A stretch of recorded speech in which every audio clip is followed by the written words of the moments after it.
함께 일어나셔서 하나님께 찬양 올려드리겠습니다.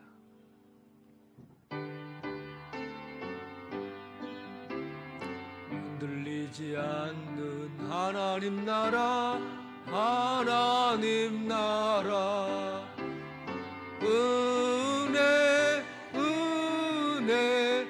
은혜를 받자. 할렐루야, 은혜를 받자. 여호와 우리 하나님이여, 우리를 구원하사 여러 나라로부터 모으시고 우리가 주의 거룩한 이름을 감사하며 주의 영예를 찬양하게 하소서. 여호와 이스라엘의 하나님을 영원부터 영원까지 찬양할지어다. 모든 백성들아 아멘 할지어다. 할렐루야.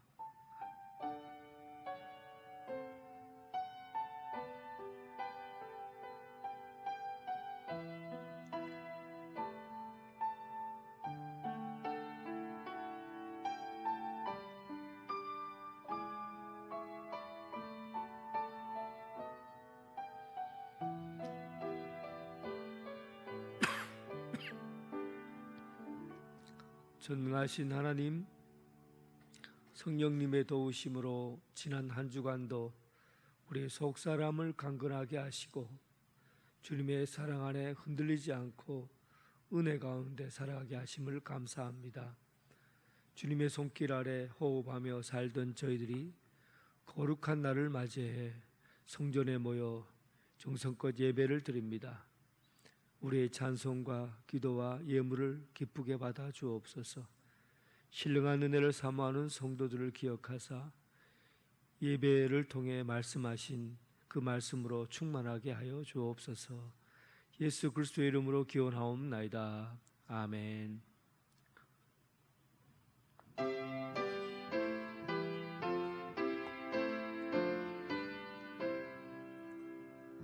다 함께 주를 경배하세.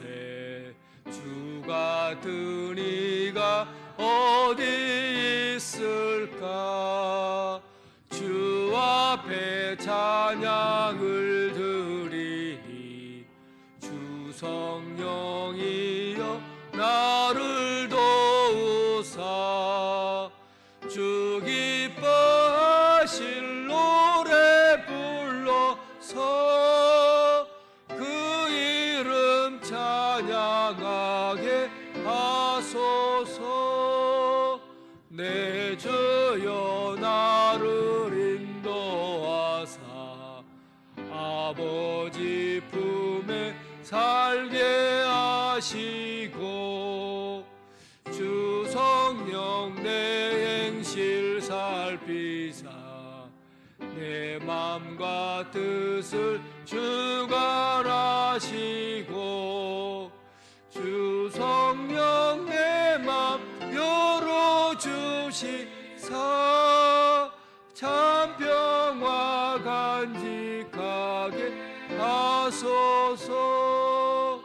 주 성령 나를 감화하사 새 노래 나의 맘에 솟으니 참되고 간절한 기도로 다 주께 영광 돌려보내고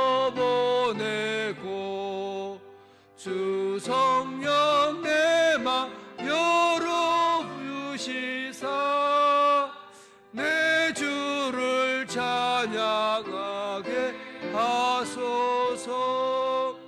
말할 수 없는 탄식으로 날 위해 친히 강구하시는 주 성령 나랑 상동나니 이 천한 몸은 주의 것이며 주님의 기여 이을 자임을 나 밝히 알게 하여 주소서. 아멘. 사도신경으로 신앙 고백드리겠습니다. 나는 전능하신 아버지 하나님 천지의 창조주를 믿습니다. 나는 그의 유일하신 아들 우리 주 예수 그리스도를 믿습니다. 그는 성령으로 잉태되어 동정녀 마리아에게서 나시고 본디오 빌라도에게 고난을 받아 십자가에 못 박혀 죽으시고 장사된 지 사흘 만에 죽은 자 가운데서 다시 살아나셨으며 하늘에 오르시어 전능하신 아버지 하나님 우편에 앉아 계시다가 거기로부터 살아있는 자와 죽은 자를 심판하러 오십니다. 나는 성령을 믿으며 거룩한 공교회와 성도의 교제와 죄를 용서받는 것과 몸의 부활과 영생을 믿습니다. 아멘. 교동문 63번입니다.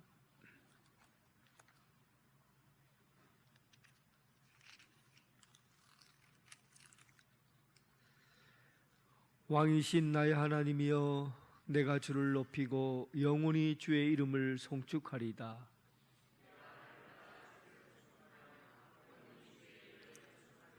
여호와는 위대하시니 크게 찬양할 것이라. 그의 위대하심을 측량하지 못하리로다.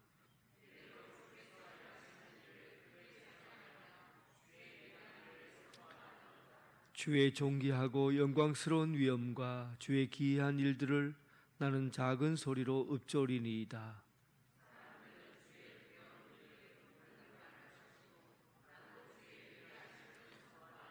그들이 주의 크신 은혜를 기념하여 말하며 주의 의를 노래하리이다.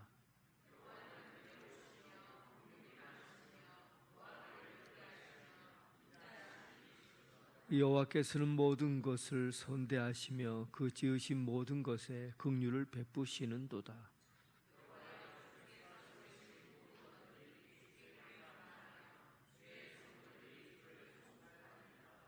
아멘.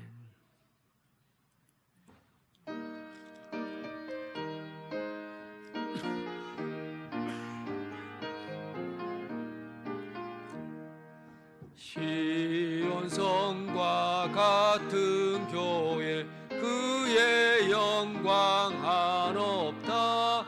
허락하신 말씀대로 주가 친히 세웠다. 반석 위에 세운 교회 흔들 자가 누구랴. 모든 원수의 워싸도 아무 근심 없도다. 생명샘이 솟아나와 모든 성도 마시니 언제든지 흘러넘쳐 부족함이 없도다. 이런 물이 흘러가니 목마를 자 누구랴. 주의 은혜 풍족하여 넘치고도 넘친다. 주의 은혜 내가 받아 시온 백성 되는 때 세상 사람 비방에 주를 찬송하리라. 세상 못된 모든 영광 아침 안개 같으나 주의 자녀 받을 복은 영원 무궁하도다.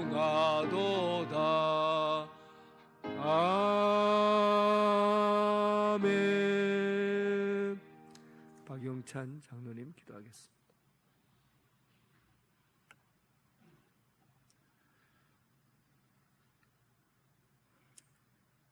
구원자 되시는 하나님, 찬양과 영광과 존귀를 받으시옵소서.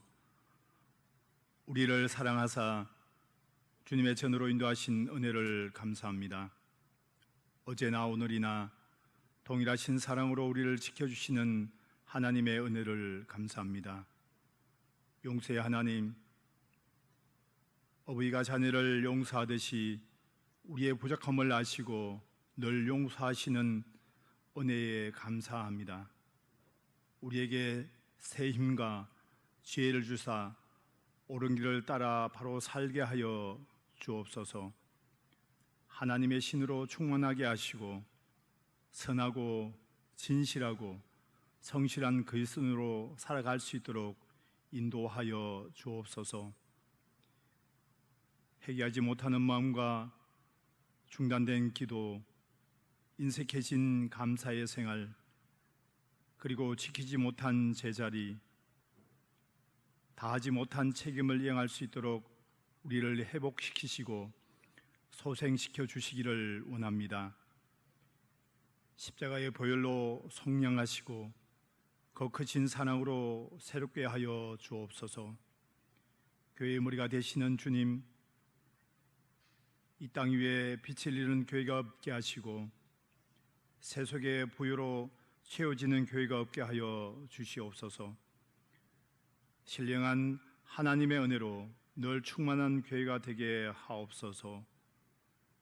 길을 잃은 영혼들에게 등불이 되어줄 수 있는 교회가 되게 하시고 서글픔에 아파하는 영혼들에게 진정한 위로를 줄 수 있는 교회가 되게 하옵소서. 참빛을 살 수 없는 세상이지만 교회를 통하여 빛을 찾게 하시고 안식을 얻을 수 없는 세상이지만 교회를 통해서 안식을 얻게 하옵소서. 세상의 논리와 방법이 교회에 침투하지 않게 하시고 오직 주님을 위하여 모든 것을 드리며 주의 나라를 이루어 가는데 복되게 쓰임받는 교회 되게 하여 주옵소서. 혹 세상에 헛된 것들이 들어왔다면 주님의 은혜로 자하여 주옵소서. 은혜의 주님, 주님의 정하신 귀한 날에 봉사하는 손길들이에 축복하시고 주님의 사랑으로 늘 동행하시기를 원합니다. 주님의 성으로 찬양하는 일부 찬양대에 축복하여 주옵시고 은혜에 은혜를 더하여 주옵소서. 또한 말씀으로 우리에게 은혜 끼치실 담임 목사님 위에 성령의 도우심으로 동행하사 주님의 말씀이 우리의 상한 심령을 치료하는 역사가 있게 하여 주옵소서. 예배의 시종을 주님께 맡깁니다. 거룩하신 예수님 이름으로 기도드립니다. 아멘.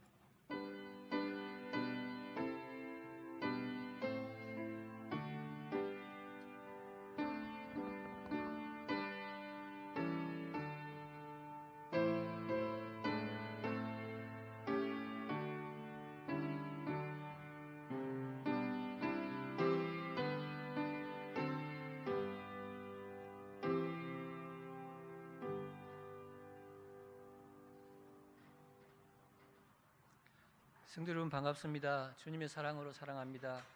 우리 교회 처음 오신 여러분을 진심으로 환영합니다. 시가지로 등록하시고 목사님과 신앙상담 나누시기 바랍니다.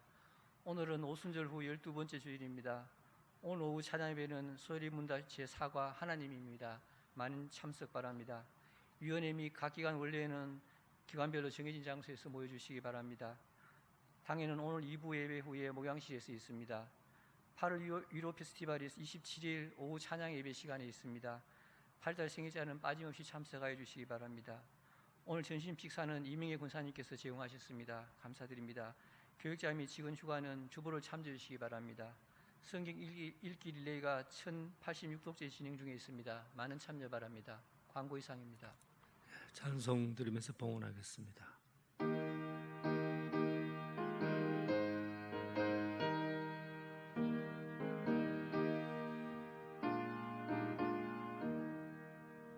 주님 주신 거룩한 날 기쁨으로 주 앞에 와 기도하고 찬양하며 주께 경배 드립니다. 내게 주신 귀한 물질 하나님께 드리오니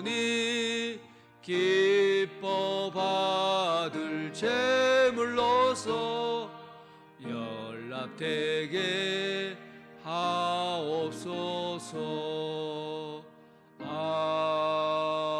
아멘. 참된 쉼과 안식 주시는 하나님, 일생에 돌아가는 수레받기 위해 바쁘게만 살다가 오늘 아버지 뵙고자 왔나이다.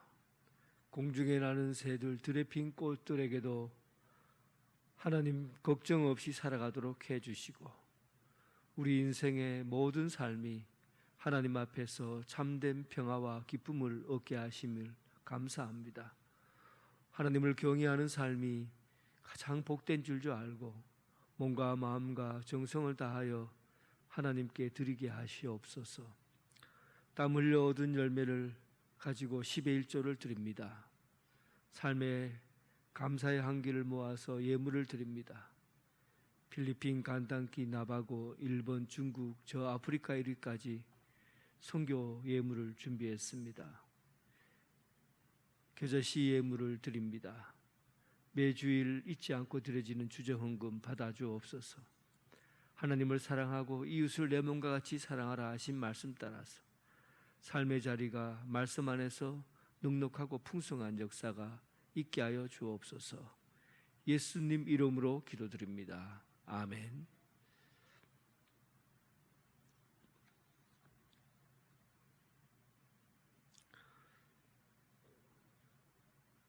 예, 잠시 교회 학교 연합 수련회를 다녀오고 난 이후에 그 영상을 준비했습니다. 여러분들 수련회가 어떻게 진행되고 어떤 은혜가 있었는지 한번 확인해 보겠습니다. 불을 좀 꺼주세요. 저기다.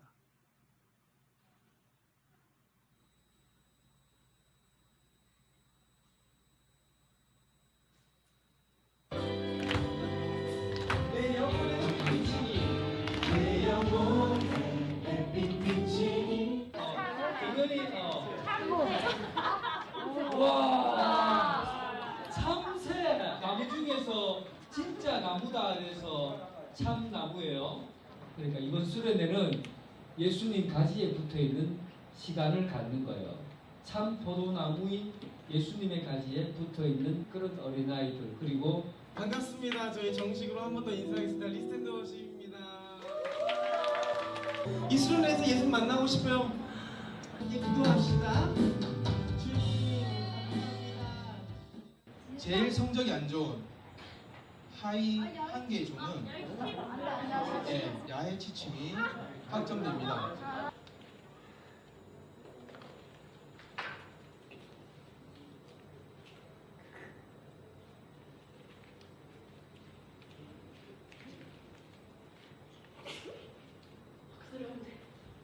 살인하지 말. 많은 사람들이 그 줄넘기가 제일 기억에 남았다. 왜 기억이 많이 나왔다고 얘기가 나왔죠? 보통이 제일 기억에 남는 거.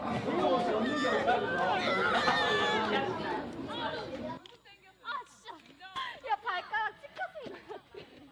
목사님 얼굴 있어요.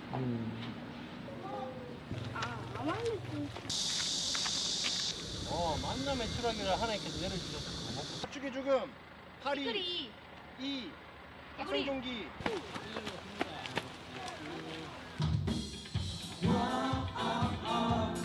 주의 자비가 우리 일어나서 소리할까요?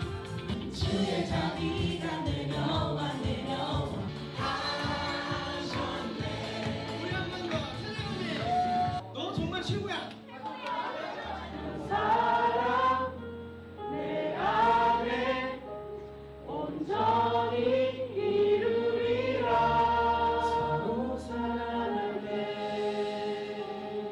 이미 주님은 찬양할 때부터 여러분에게 찾아오셨어. 볼지어다 내가 세상 끝날까지 너희와 항상 함께 있으리라 하시니라. 기도하겠습니다.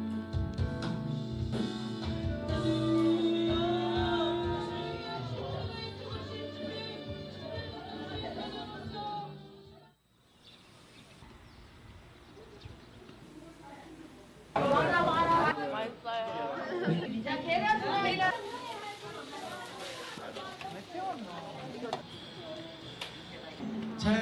있어요?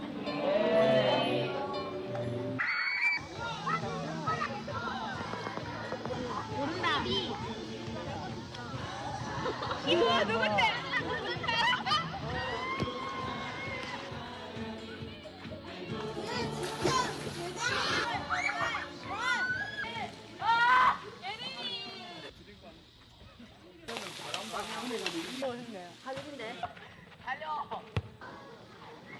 여자는 이제 알게 됩니다.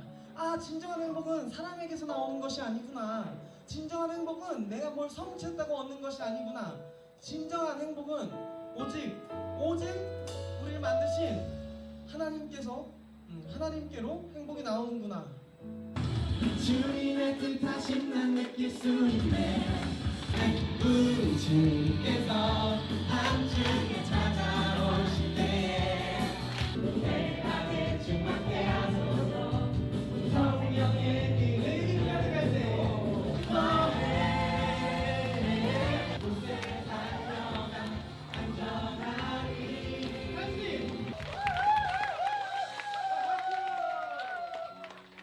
제가 정말 묻고 싶었던 질문이 하나 있었어요. 하나님을 왜 믿으세요? 신앙은 여러분들의 간증으로 시작됩니다. 하나님을 증거하는 귀한 작업이라고 생각합니다.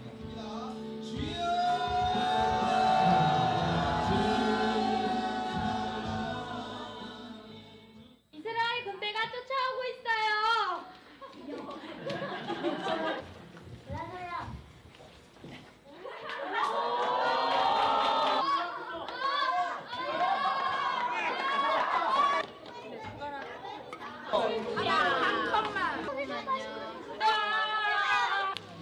그 교회에서 기도하며 우리 공동체가 하나님 나라가 그곳에서부터 확장되고 하나님 나라가 선포되며 시작될 때에 교회뿐만 아니라 하나님은 사랑이시라.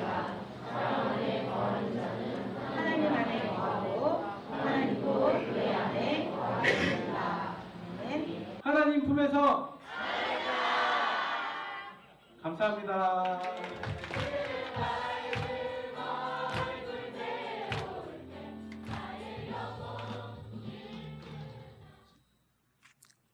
교회 학교를 위해서 우리 다음 세대가 이런 수련회를 통해서 아름답게 해서 성장해 갈 수 있도록 기도해 주시기 바랍니다. 민수기 3장 1절부터 4절까지 말씀입니다.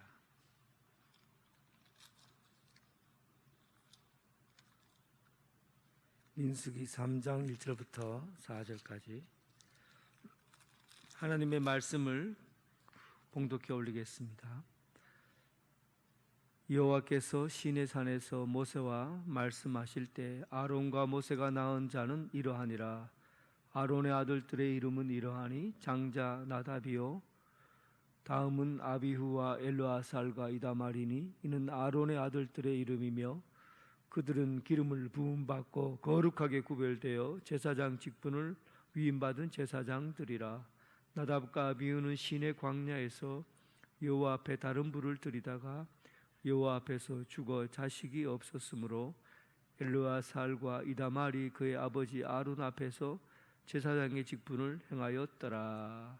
아멘.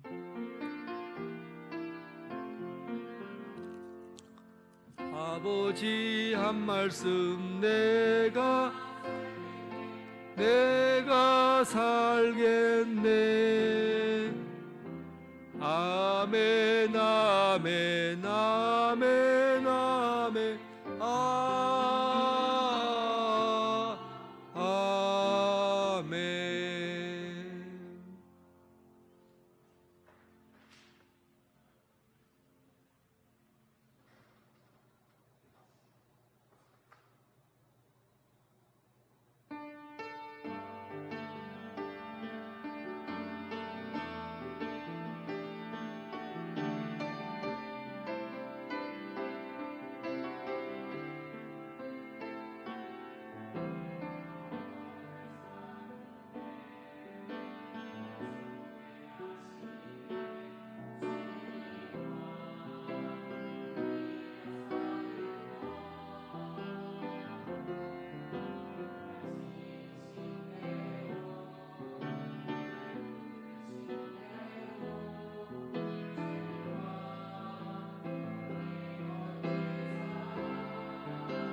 아멘.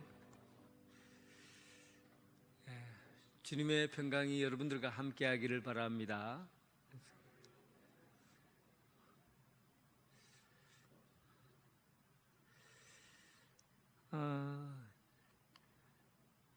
어릴 적에 보니까 어느 날 책이 한 질 정도가 집으로 배달이 되어 왔어요. 굉장히 두꺼운 책이에요.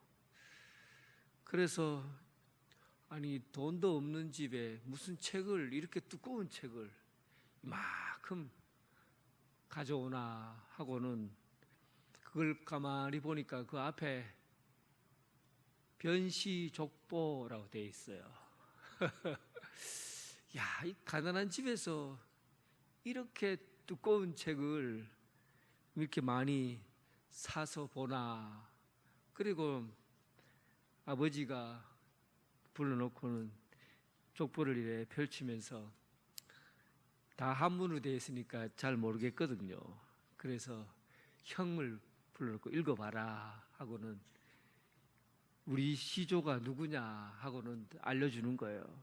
그 변계랑이라는 사람인데 고려시대의 문신이고, 그리고는 그 밑에 내가 변인덕은 28대 손이다. 이거를 이제 가르쳐 주는 거예요. 그런데 여러분, 그렇게 찢어지게 가난한 집에서 그렇게 비싼 족보를 만들어서 집에 사놓는 이유가 뭘까요? 여러분들도 아마 지금은 족보를 안 만듭니다만 그때 당시에 유행이었거든요. 족보 만드는 게. 그렇게 족보를 만드는 원래의 이유가 뭐냐 하면 그때 당시에 자기의 시족이 이 힘을 얻으려고, 힘을 가지려고 같은 시족 중에서 지위에 있는 자리를 이렇게 세워주려고 한 거죠. 그래서 내가 높은 자리에 있으면 자기 집안 사람들을 뽑아서, 그리고 네가 우리 집안 사람들을 뽑아서 그 당파를 형성하게 하고 힘을 가지려고 하는 거예요. 결국은 문벌의 우위를 결정하기 위해서 족보를 만들었어요. 그러나 이런 의미만 있는 건 아니겠죠.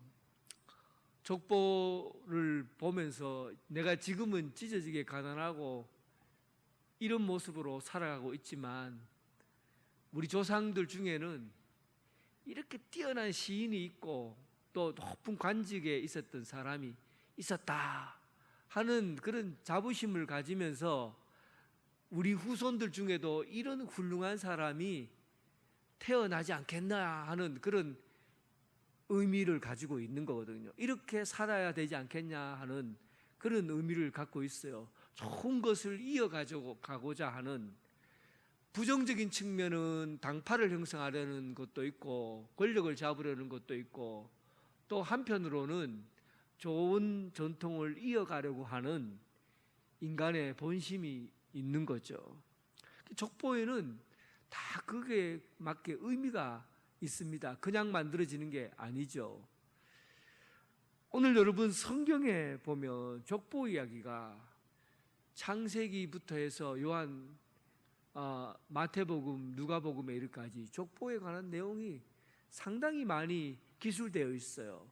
그런데 족보의 서술 방법이 조금씩 다릅니다. 여러분들은 잘 눈여겨보지 않아서 잘 모르겠지만 족보를 서술하는 방법이 약간씩 달라요. 그냥 눈에 딱 띄게 마태복음하고 누가복음만 보더라도 마태복음은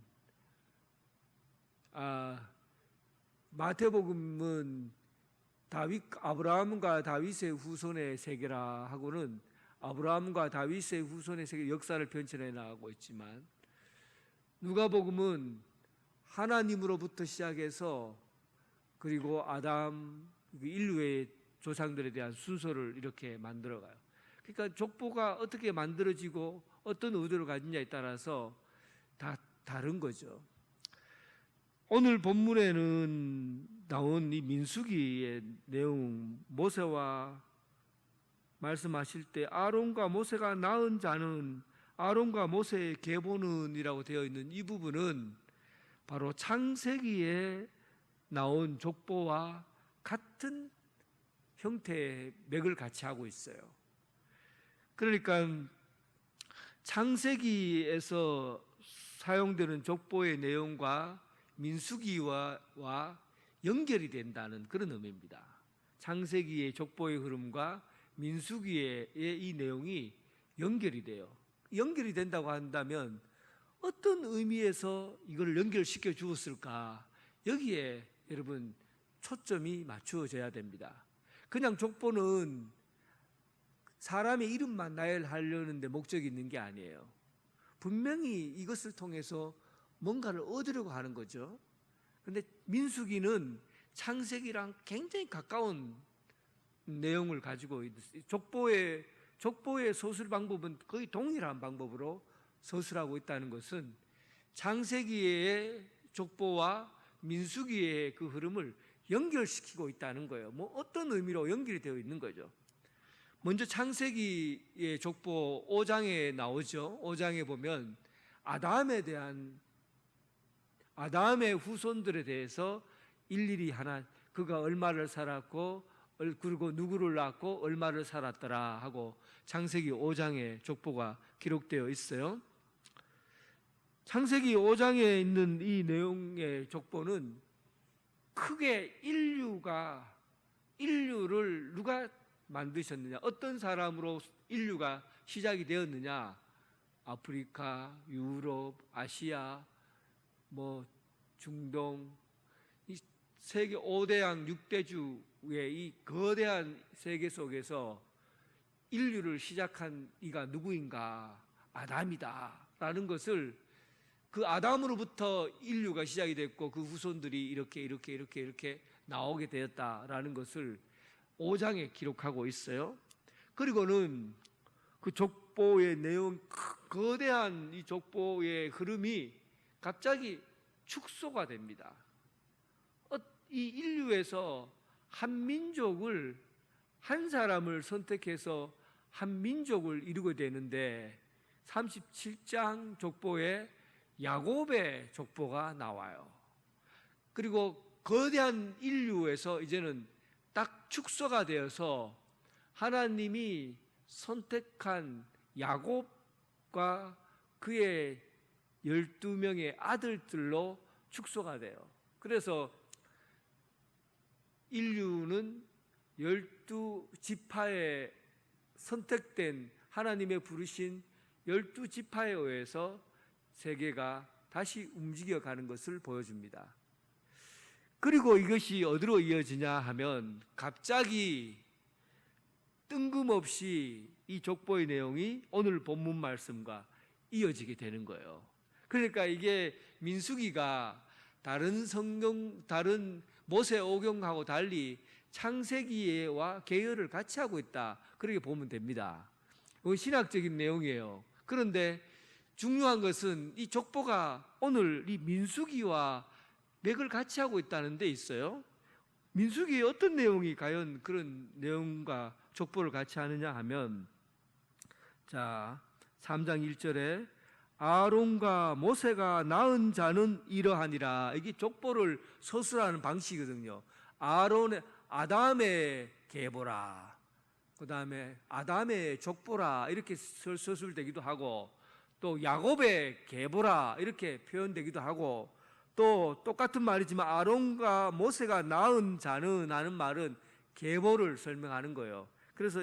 그런데 인류의 아담에 대한 이야기를 하다가 그 다음에 축소가 되어서 12지파를 이야기하다가, 그리고 민수기에서 아론과 모세가 낳은 자에 대한 이야기로 움직여가고 있어요. 그런데 여러분, 이 족보는 세세하게 역사를 설명하는 데 목적이 있는 것이 아니라 분명히 하나님께서 이렇게 흘러가는 데에는 의도하신 뜻이 있다는 거죠.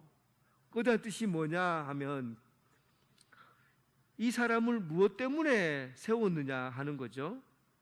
자 3절 보면 이는 아론의 아들들의 이름이며 그들의 기름 부음 받고 거룩하게 구별되어 제사장 직분을 위임받는 제사장들이라.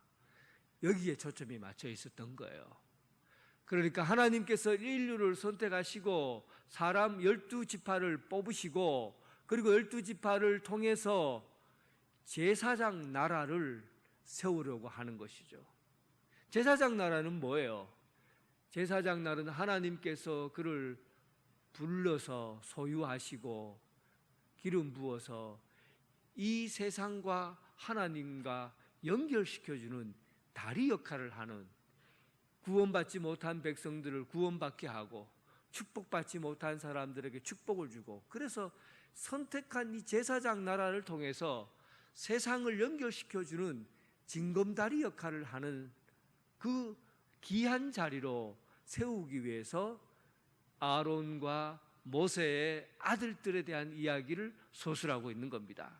그런데 이 이야기는 사실은 출애굽기에 19장 이야기가 요 앞서 한 단락 더 있다고 봐야 돼요. 출애굽기 19장 5절에 있는 이야기는 이스라엘 민족 전체를 내가 너를 제사장으로 세웠다는 이야기인데, 오늘 본문에는 아론과 모세가 낳은 자를 세웠다 이렇게 되어 있으니까 분명히 그 앞에 무슨 사건이 있었던 거죠.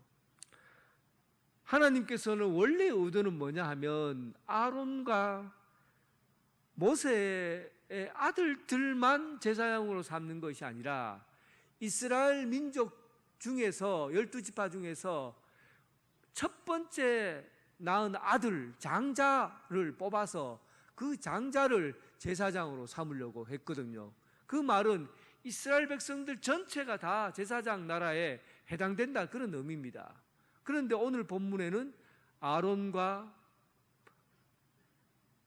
모세의 아들 이렇게 규정되어 있잖아요. 레위 족속으로 규정되어 있어요. 왜 이런 일이 일어났는가 하는 것을 출애굽기 일단 출애굽 19장에 보면 일단 그 내용에 하나님의 의도가 기록되어 있어요. 출애굽기 19장 5절 6절에 보면 출애굽하고 난 이스라엘 백성들이 시내산에서 말씀을 받고 그리고 거기에 머물면서 장막을 세우고 1년 동안 있는 동안에 하나님께서 이스라엘 백성들을 보고서 1년이 지난 이후에 하는 얘기입니다. 세계가 다 내게 속하였나니 너희가 내 말을 잘 듣고 내 언약을 지키면 너희는 모든 민족 중에서 내 소유가 되겠고 너희가 내게 대하여 제사장 나라가 되며 거룩한 백성이 되리라. 너는 이 말을 이스라엘 자손에게 전할지니라. 여러분, 너희가 내게 대하여 제사장 나라가 되게 하겠다. 이게 이스라엘 백성들을 200만 명의 이스라엘 백성들을 불러놓고 하나님께서 광야에서 하신 말씀이에요. 너희가 제사장 나라가 되게 하겠다. 지금까지 이 인류를 하나님께서 만드시고 아담을 세워서 인류가 생겨나게 하시고 그리고 이 세상 가운데서 12지파인 이스라엘 선택해서 그리고 세상 곳에 흩어져서 살게 하시다가 이제 이들을 다 모아서 이 세상과 하나님을 연결시켜주는 그 다리 역할을 하는 제사장의 직분을 감당할 수 있는 그 백성으로 사람을 불러 세웠다는 겁니다. 여러분, 지금 이 상태가 이스라엘 사람들은 어떤 상태입니까? 그들은 주변에 있는 사람들이 12지파 이 사람들을 보고 뭐라 불렀느냐 하면 히브루 이렇게 불렀어요. 히브리 민족 이러잖아요. 히브루라고 불렀다고요. 히브루라는 말은 잡족, 노예, 쓸모없는 사람들, 어중이 떠중이들 이런 뜻을 갖고 있거든요. 그러니까 아예 이스라엘 사람들이 430년 동안 애굽에서 노예로 있으면서 그 주변 나라도 없죠. 블레셋이라든지 뭐 암논 모압이라든지 이집트라든지 뭐 나라 이름이 있어야 되는데 나라도 없이 그냥 야곱의 후손들로 모여서 노예로 사는 저 버려진 사람들, 쓰레기 같은 사람들, 히브루 이렇게 불렀던 사람들이에요.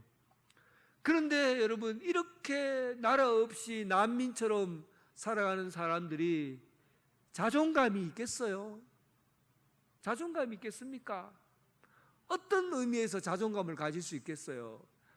이집트라고 하면 그래도 거대 제국의 사람이니까 얼마나 자존감이 있겠어요? 그런데 그 이집트의 노예로 사는 사람들에게 무슨 자존감이 있겠어요? 그런데 하나님께서 그들을 불러놓고 세계가 내게 속하였다. 너희는 내 소유다. 이게 진짜 영어 성경을 한번 찾아보세요. 나의 소유다라는 말이 My treasure possession이라고 되어 있어요. 내가 가장 아끼고 귀하게 여기는 보물이다, 이런 얘기예요. 그냥 노예이고 쓰레기 같은 사람, 어중이 떠중이만 모여있는 그런 사람들에게 treasure possession, 내가 가장 아끼고 귀하게 여기는 보물이다. 내가 아끼고 귀하게 여기는 보물이다. 하나님이 그 백성에게 한 이야기예요. 사람의 가치는 어떻게 정해집니까? 과거에 야구 한참 이승엽이 홈런을 많이 칠 때 여러분들 중에서 그런 사람 있지요? 이승엽의 홈런 볼 56호 홈런인가 잡으려고 잠자리채 들고 야구장 전체에서 야구장에 돈 엄청 비싸게 가서는 이승엽 볼 잡으려고 잠자리채 들고 막 날아오는 거 잡으려고 홈런볼 잡으려고 매번 갔었던, 여기도 있을 수도 있어요. 그때 여러분 이승엽 마지막 56호 홈런 볼인가요? 그게 지금 가격 측정이 안 됐다고 그래요. 최소한 여러분 55호인가 그 홈런 볼은 1억 2천에 팔렸다고 하니까 이거 56호 홈런 볼은 얼마에 가격이 측정될까요? 누가 그 공을 쳤느냐, 정말 유명한 사람이 공을 친 걸 그 가치 있다고 그래요. 내가 야구공 값이 그렇게 비싸나 해서 한번 지금 공인공을 한번 쳐보세요. 얼마 정도 하는가? 22,000원 정도 해요. 야구장에서 직접 사용하는 공 하나가 22,000원이에요. 야, 그러면 그거 1억 정도 받을 수 있다면 깎아갖고 5천만 원에 받아야 되겠다 하고는 야구공 잔뜩 사갖고 시장에 내서 이거 5천만 원에 팝니다. 이승엽 야구공하고 똑같습니다 하고는 5천만 원에 팔면 팔리겠습니까? 그 공을 누가 소유했느냐, 어떤 사람이 가지고 있는 공이냐, 홈런볼 56호 홈런, 이런 것을, 사물은 여러분 똑같이 생겼지만 누구의 소유냐에 따라서 그 가치가 결정되는 거예요. 그럼 인간은 어떤 부분에서 가치 있는 인간이 될까요? 좋은 외제차를 타고 다니면 가치 있어 보입니까? 좋은 가방 들고 다니면 대단해 보입니까? 박사학위 받고 그리고 사자 들어가는 직업을 가지고 있으면 가치 있어 보입니까? 아니면 뭐 아랍에미레이트의 어떤 왕족이면, 귀족이면 여러분 가치 있어 보입니까? 어떤 사람에게 가치를 부여해요? 과거에는 이집트라는 나라에 속해 있으면 그가 가장 귀한 사람인 줄 알았어요. 가장 가치 있는 사람인 줄 알았어요. 히브리 민족은, 히브루라는 사람들은 쓰레기 같은 사람들이고 버려진 사람들이에요. 잡족이에요. 이런 사람들에게 너희는 나의 소유다, 하나님이 하신 말씀이에요. 너희는 나의 소유다. 하나님이 소유하는 사람은 가장 귀하고 아끼는 보물 같은 존재다. 여러분은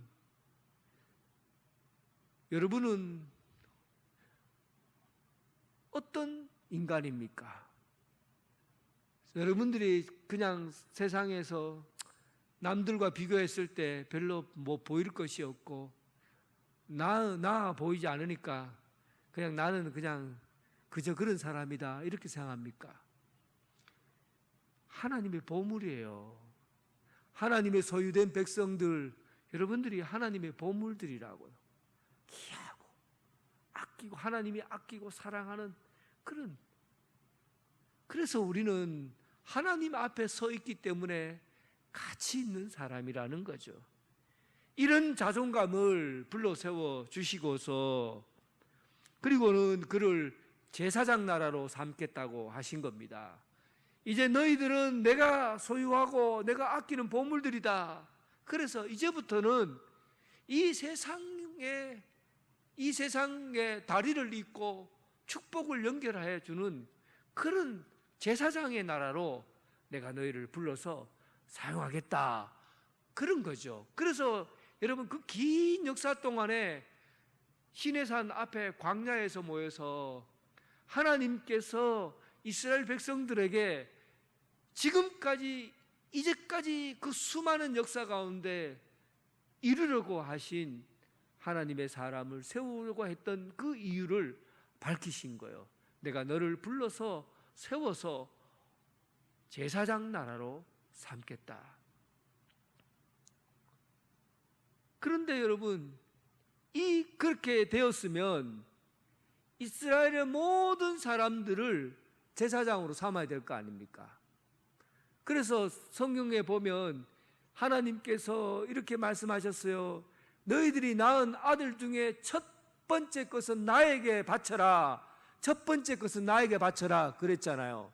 거기에는 짐승들, 그 다음에 벼와 밀과 같은 것들, 모든 것들을 다 첫 번째 것은 하나님의 것이라고 그랬어요. 그 중에서 이스라엘 백성들, 장손들도 다 하나님의 것이라고 그랬어요. 그래서 하나님의 것이니까 하나님 앞에 목숨을 바쳐서 제물로 바치라는 게 아니라 하나님의 것이니까 그들을 다 하나님을 섬기는 제사장으로 삼겠다라는 뜻이에요. 원래 하나님의 뜻은 이스라엘 백성들 중에서 한 사람을, 장자를 선택해서 그 장자를 통해 제사장을 삼아서 하나님 섬기는 사람으로 하겠다는 게 그분의 뜻이었어요. 그런데 오늘 본문에 보니까 내용이 바뀐 거예요. 어떻게 바뀌었어요? 시내산에서 모세가 말씀하실 때 아론과 모세가 낳은 자 중에 이러하니라. 그리고 아론의 아들들의 내용이 나오고 이들이 제사장이다 그러잖아요. 뭔가가 어떤 일이 있었어요. 하나님께서 이렇게 했지만 출애굽 32장에 큰 일이 하나 벌어집니다. 어떤 일이냐면 모세가 시내산에서 올라간 후에 백성들이 그 밑에서 금송아지를 만들고 그리고 신으로 숭배하면서 밤새도록 춤을 추고 그렇게 우상을 숭배하고 있는 모습을 보인 거예요.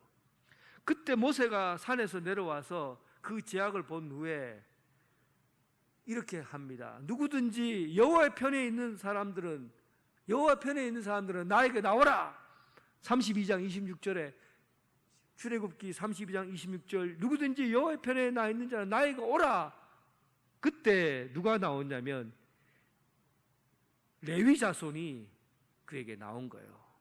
레위 자손이 그에게 나와서 그리고는 모세가 저들을 그 자리에서 쳐 죽여라 해서 우상과 금송아지를 만든 사람들 3,000명을 레위 자손들이 그를 다 죽였어요. 3,000명을 죽였어요. 그리고 나서 하나님께서 그 일로 이고 난 이후에 이 레위 자손을 선택해서 제사장 나라로 삼겠다라는 결심을 하게 된 겁니다. 물론 아론과 모세는 레위 사람들이에요. 그러나 그것 때문에 원래 제사장 나라로 삼겠다 한 것이 아니었죠. 모든 사람들 중에 맏아들을 선택했는데, 그런데 오늘 본문에는 출애굽기 32장에서 이들이 하나님을 말씀을 따르지 않고 하나님의 약속을 어기고 금송아지를 만들어 섬겼던 거죠. 출애굽 19장 말씀 다시 자세히 보면 이렇게 되어 있습니다. 출애굽 19장에는 하나님이 이스라엘 백성들을 나라가 제사장 나라가 되게 하는데 단서가 있어요. 어떤 단서가 있냐면 내 말을 잘 듣고 언약을 지키는 자라는 조건이 있는 겁니다. 내 말을 잘 듣고 언약을 지키면 내가 너를 제사장 나라가 되게 하고 그리고 내 소유된 백성 되게 하고 보물과 같이 여기겠다, 그런 얘기죠. 제사장 나라가 되는 것은 분명한데 어떻게 해야 됩니까? 내 말을 잘 듣고 언약을 지켜야 되는 거죠. 이스라엘 백성들이 그 죄를 범하니까 하나님의 말씀을 잘 지키고 듣고 그리고 하나님의 일들을 감당해야 되는데 그 역할을 하지 않으니까 그가 가지고 있는 거룩한 자리에서 제거해 버렸던 겁니다. 여러분, 우리는 자리가 좋은 줄만 알지 그것을 어떻게 지켜야 할지를 몰라요. 예수 그리스도를 믿고 하나님의 자녀가 되었다라는, 하나님의 자녀 됐다는 이 자리가 얼마나 귀한 자리이고 세상에서 가치 있는 자리입니까? 하나님 나라 백성 제사장 나라가 된다는 이것이 얼마나 귀한 자리입니까? 그런데 이 자리를 귀하게 여길 줄 몰라요. 하나님의 자녀라는 이 사실을 가지고 우리는 하나님의 뜻대로 살지 않고 하나님의 말씀대로 살지 않고 제 마음대로 살려고 해요. 그때 하나님께서 선택하신 게 뭐예요? 제사장 그 직위를 잘라버리겠다, 제거하겠다 하고는 아예 제사장 발길도 발걸음도 못 뛰도록 그의 자리를 다 제거해 버리셨어요. 그 소중하고 귀한 자리를. 사랑하는 성도 여러분, 하나님이 귀하게 여기시는 사람으로 살아가길 바랍니다. 하나님이 아끼시는 그 제사장 자리를 잃지 않고 살아가길 바랍니다. 하나님이 쓰시는 그 귀한 자리를 허투루게 사용하고 마음대로 사용해서 그 소중한 자리를 잃어버리지 않고 하나님의 보물 같은 존재로 귀한 자리를 지켜내는 여러분 되시길 주님의 이름으로 축원합니다.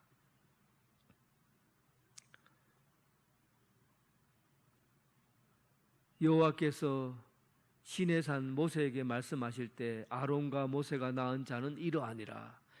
이제 하나님이 선택한 백성들입니다. 자, 그러면 먼저 이들의 족보를 한번 쭉 볼게요. 제 1대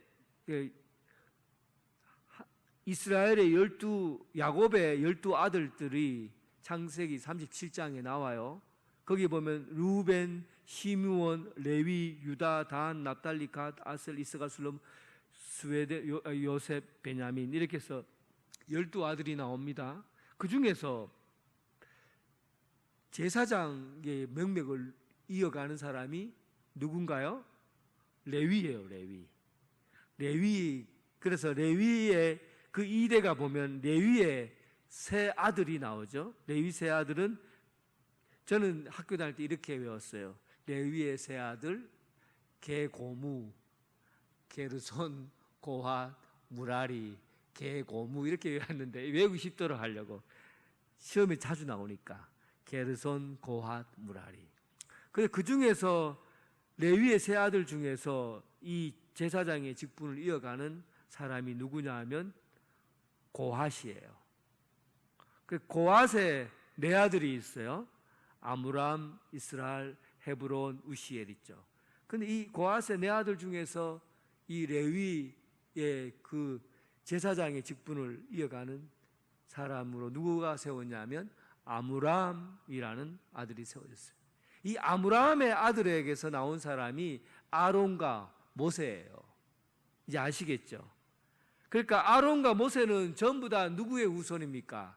실제로 레위의 후손이에요. 레위가 역사적으로 중요한 일도 했고, 그리고 그의 레위라는 그 종족으로 내려온 사람이 바로 아론과 모세의, 그 모세는 바로 레위의 족보를 잇고 있는 거죠. 그런데 이 레위의 직분은 물론 오늘 본문에서 아론과 모세 때문에 그들이 제사장의 직분을 받은 게 아니에요. 레위가 이렇게 제사장의 직분을 받게 된 것은 모세가 나의 편에 설 사람은 내게 붙어라 하고 명령했을 때 우상 숭배에 가담하지 않고 모세의 편에 섰던 사람들, 하나님의 언약과 약속을 붙든 사람이었기 때문에 제사장의 지위를 이어가게 하신 거죠. 나머지 사람들은 제사장의 직분을 잃어버렸어요. 그런데 레위만이, 레위의 그 후손들, 아론과 모세의 아들들이 일어나서 그의 직분을 감당하게 된 것이죠.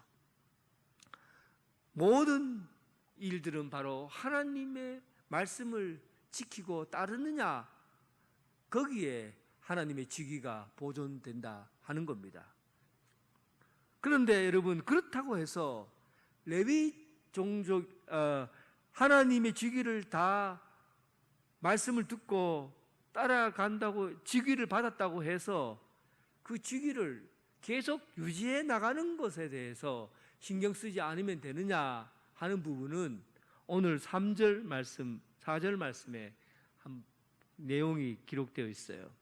그러니까 나답과 아비후라는 사람이 그 레위 제사장의 직위에서 박탈당하게 됩니다. 박탈당한 게 아니라 나답과 아비후가 아론의 네 아들 중에 나답, 아비후, 엘르아살, 이다말이 있잖아요. 그런데 나답과 아비후가 제사장 직분을 감당하다가 죽어요. 그리고 아들을 못 낳고 죽으니까 당연히 엘르아살과 이다말에 의해서 제사장의 직위가 계속해서 이어지게 된다, 그런 의미입니다. 그런데 왜 나답과 아비후가 죽게 되었느냐 하는 거죠. 이게 오늘 마지막 이야기입니다. 나답과 아비후가 왜 죽게 되었느냐? 4절에 나와 있죠. 나답과 아비후는 시내 광야에서 여호와 앞에 다른 불을 드리려다가 여호와 앞에서 죽었다. 다른 불을 드리려다가. 성소는 내성소와 지성소로 나누어져 있어요. 번제단이 앞에 있고, 번제단에서 물두멍인데 물두멍에 손을 씻고, 제사장들은 이 내성소, 성소 안으로 들어가요. 근데 대제사장이 들어갈 수 있는 곳은 지성소죠. 근데 이 안에 있는 성소에 들어가면서 거기 있는 빵 12개의 진설병이라고 되어 있죠. 이 진설병을 쌓는 일을 이 제사장들이 하는 거고, 그 다음에 촛불을 붙이는 일도 제사장이, 불을 붙이는 일도 제사장이 해야 되고, 그리고 거기다가 향불을 붙여서 향을 올리는 그 일도 제사장이 해야 돼요. 그리고 불을 붙여서 향을 피우죠. 그런데 이 불을 붙일 때는 반드시 거룩한 불을 붙여야 돼요. 거룩한 불을 붙이지 않으면 죽어요. 무섭지요. 거룩한 하나님을 가까이 하는 것들은 전부 다 거룩한 일이기 때문에 흠없이 하나님 앞에 나와야 되는 거죠. 불을 어디서 가져와야 되냐 하면 번제단에서 불을 피운 거. 번제단은 이미 제사를 지내고 난 불이잖아요. 거기에 불은 거룩한 불이다 해서 그 불을 가져다가, 그리고 그 향불을 피워야 되는데, 이 두 사람이 다른 데서 술을 먹었는지 어떻게 했는지, 다른 어떤 학설에는 뭐 술을 먹었다고 그래요. 그래서 다른 데서 불을 가져다가 향불을 붙여서, 그때 하나님의 법대로, 하나님의 뜻대로 하지 않는 그 나답과 아비후, 거기서 하늘에서 불이 내려서 타 죽어버려요. 엄청난 일이 일어났죠. 그것도 사람들이 보는 앞에서. 다 죽어요.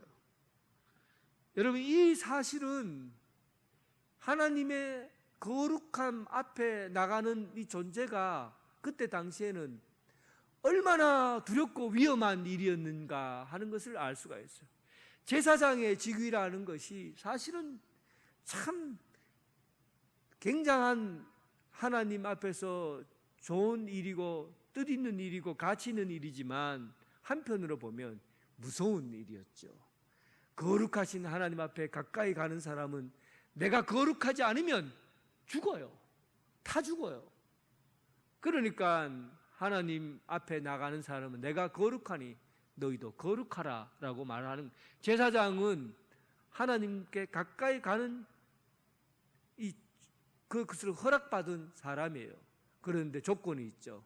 하나님의 말씀과 뜻에 따라서 그 뜻대로 행하지 않으면, 거룩함을 지키지 않으면 그는 그 일을 하다가 죽을 수도 있다는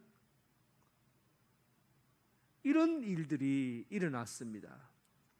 사랑하는 성도 여러분, 우리는 하나님 앞에 거룩한 직분을 받은 제사장들이에요. 베드로전서 2장 9절에 보면 너희는 택하신 족속이요 왕같은 제사장이요 거룩한 나라요 그의 소유된 백성이다. 그리고 이는 너희를 어두운 데서 불러내어 그 기이한 빛에 들어가기 위해 아름다운 덕을 선포하게 하려 함이라. 하나님의 거룩한 뜻대로 살지 않는 사람은 그 거룩함 앞에 가면 죽을 수도 있다 하는 것을 우리에게 보여줌으로 인해서 거룩한 직위를 가진 사람은 거룩한 사명을 감당해야 된다는 것을 우리에게 알려주려는 겁니다. 오늘날 우리에게 하나님 앞에 가까이 가면 죽습니까?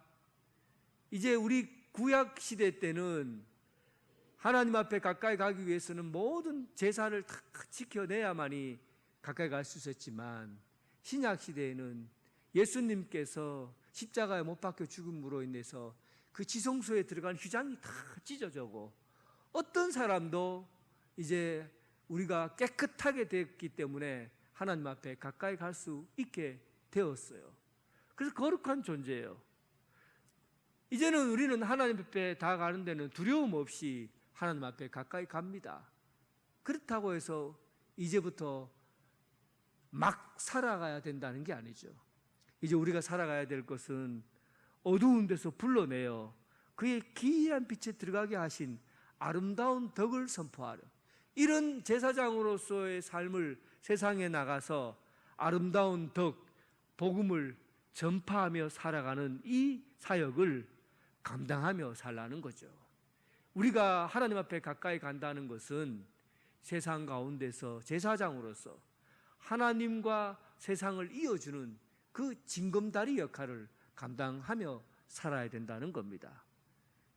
세상 바깥으로 나가서 아름다운 덕을 선포하는 그 제사장의 사역을 감당하고, 그리고 그 거룩한 영역에서 주님의 사역을 감당하는 여러분 되시길 주님의 이름으로 축원합니다. 하나님 아버지, 감사합니다. 우리를 이 땅에 세우시고 불러서 제사장으로 삼으신 것 감사드립니다. 내가 너를 사랑하고 또 귀하고 보물같이 여긴다 하는 그 귀한 사역을 부족함 없이 잘 감당하게 하시고, 세상 가운데 어두움 가운데 있는 이들에게 빛을 전하고 복음으로 세상을 변화시켜 나가는 그리스도인들 되게 하여 주옵소서. 예수님 이름으로 기도드립니다. 아멘. 다 함께 일어나셔서 주님께 찬양드리겠습니다.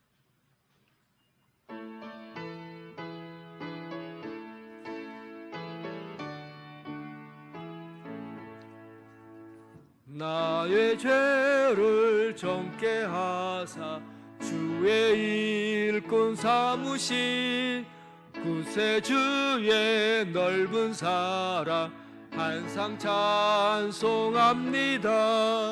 나를 일꾼 삼으신 주 크신 능력 주시고 언제든지 주 뜻대로 사용하여 주소서. 주께 부어 주시려고 은혜 예비하신 주, 주의 은혜 채워주사 능력 있게 하소서. 나를 일꾼 삼으신 주 크신 능력 주시고 언제든지 주 뜻대로 사용하여 주소서. 짐을 풀어주시 주의 능력 크도다. 사신 예수 내 맘속에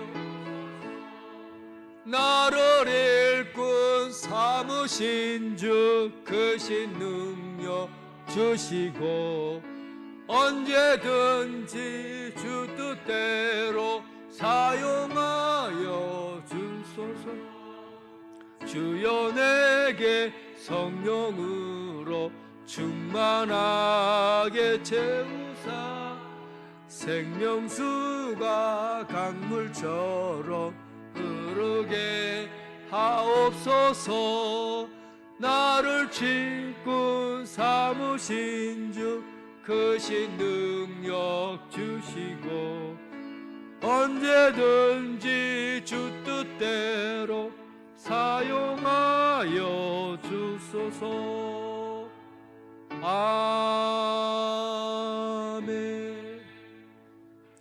이제는 예수 그리스도의 은혜와 극진하신 하나님의 사랑과 성령님의 감화 감동 역사하심이 이 땅의 거룩한 백성 하나님의 보물 같은 존재 그리고 제사장 나라 왕 같은 제사장으로서 이 세상 가운데 복음의 빛을 전하며 살길 원하는 이 자리에 함께한 사랑하는 성도들과 각 가정에서 예배드리는 성도들 위해 지금부터 영원토록 함께 하시기를 간절히 축원하옵나이다. 아멘.